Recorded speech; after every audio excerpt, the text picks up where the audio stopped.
ஓம் come கணபதையே நமக. ஓம் come கணபதையே நமக.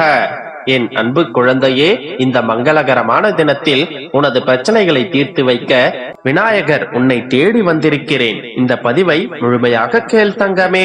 என் செல்ல பிள்ளையே, என் அன்பு குழந்தையே, எல்லோருக்கும் எல்லாம் கிடைக்கின்றதே, எனக்கு எப்போது அப்பா கிடைக்கும் என்று கேட்டுக்கொண்டே இருந்தாயல்லவா? எல்லோர் வாழ்க்கையிலும் அதிசயங்களும் அற்புதங்களும் நிகழ்கின்றதே, என் வாழ்க்கையில் உமது அதிசயம் எப்போது அப்பா நிகழும்? என் வாழ்க்கையிலும் அற்புதம் நிகழ்ந்து நான் நினைத்தது எப்போது நடக்கும் என்று வருத்தப்பட்டு கொண்டிருந்தாயல்லவா? இதோ கண்மணி, இப்பொழுது கூறுகின்றேன். இனி உன்னுடைய வாழ்க்கையில் என்னுடைய திருவிளையாடல் ஆரம்பமாகும். இதற்கு முன்னால் உன்னுடைய பெரிய பிரச்சனைகளில் இருந்து உன்னை சாதாரணமாக காப்பாற்றியுள்ளேன். உனக்கு தெரிந்தோ தெரியாமலோ மிகப்பெரிய ஆபத்திலிருந்து உன்னை நான் காப்பாற்றியுள்ளேன். இப்பொழுது நீ சந்தித்துக் கொண்டிருப்பது உன்னை பொறுத்தவரையில் மிகப்பெரிய சிக்கல்களாக இருக்கலாம்.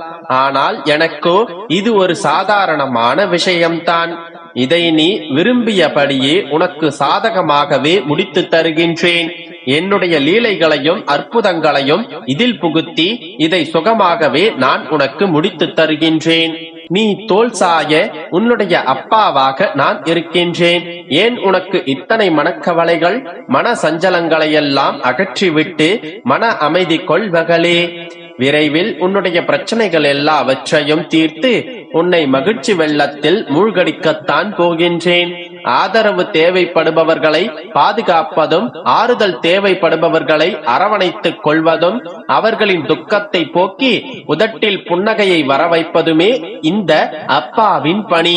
பிரச்சனைகளை கொடுக்க தெரிந்த எனக்கு தீர்வையும் கொடுக்க தெரியும். ஆனால் அதை எப்போது தர வேண்டும் என்பதை நீ நடக்கும் முறையை பார்த்துதான் நான் தருவேன். எனவே தீர்வு உன்னுடைய கையில் தான் உள்ளது.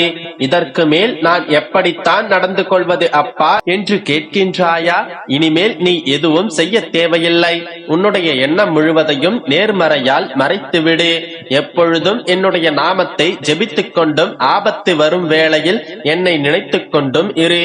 என்னை நோக்கிய உன்னுடைய பிரார்த்தனைகளை ஒருபோதும் கைவிட்டு விடாதே.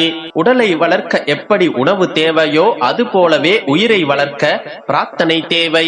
பிரார்த்தனைகளை எப்போதும் கைவிட்டு விடாதே. அவை எப்பொழுதும் எதிர்பாராத பலன்களை தரக்கூடியவை. எந்த ஒரு பிரார்த்தனையையும் பதில் தராமல் போகாது. நான் உனக்கு எதை கொடுத்தாலும் அதில் உனக்கு நன்மை மட்டுமே நிறைந்திருக்கும். எனவே நம்பிக்கையை கைவிடாமல் பிரார்த்தனை செய். விரைவில் அதற்கு நான் பதில் தருவேன். உன்னுடைய அனைத்து ஆசைகளையும் கனவுகளையும் வேண்டுதல்களையும் நான் நிறைவேற்றி தருகின்றேன். நீ கவலைப்படாமல் நம்பிக்கையோடு இரு. நம்பிக்கையோடு இருந்தால் நல்லதுதானே நடக்கும். யாமிருக்க